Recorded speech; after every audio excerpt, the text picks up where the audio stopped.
Secretary of State Rex Tillerson heading to Moscow for meetings with top officials. Now, one of the questions on the table, did the Russians know about the Syrian chemical attack before it happened? A new report claims that they did. And how do Americans feel about that U.S. strike? Well, a new ABC News Washington Post poll suggests most support it, but only by a small margin. Yeah, very close right there. We're going to begin with that high-stakes showdown in Moscow. Secretary of State lands there this morning after a meeting with our allies in Europe, where he called out Russia for not keeping its promise to help eliminate Syria's chemical weapons. Take a look. Stockpiles and continued use demonstrate that Russia has failed in its responsibility to deliver on its 2013 commitment. It is unclear whether Russia failed to take this obligation seriously or Russia has been incompetent. But this distinction doesn't much matter to the dead.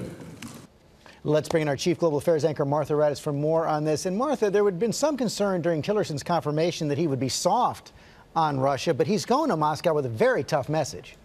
He clearly has a tough message for Russia, George, saying this morning that Russia needs to take a hard look at its relationship with Assad, asking whether siding with such an unreliable partner is in Russia's best interest.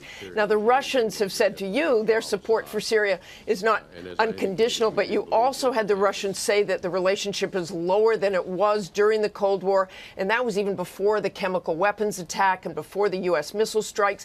And this morning, in regards to the meeting, the Russians say, we expect constructive cooperation rather than confrontation, alleviating tensions rather than escalating them. But I suspect this will be plenty tense, George. But the Russians also said he would not be meeting with President Putin. That means he's the first Secretary of State who won't be meeting with a Russian leader on his first visit. And we also have these new questions about whether Russia knew about the chemical weapons attack before it happened. Yeah, George, you know, there was that AP story saying that they did know that the Russians were aware this chemical attack was about to happen.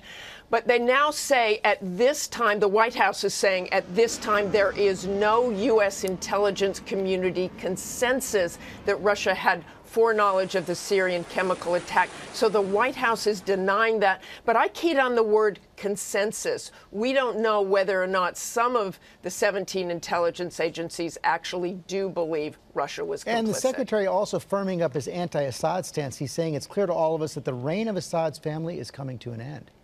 Yeah, they say that again and again, George, and we've heard those mixed messages, but we don't know exactly what they mean by that. They say they hope Assad will leave, but there's no military intervention beyond what we've already seen. Martha Raddatz, thanks very much.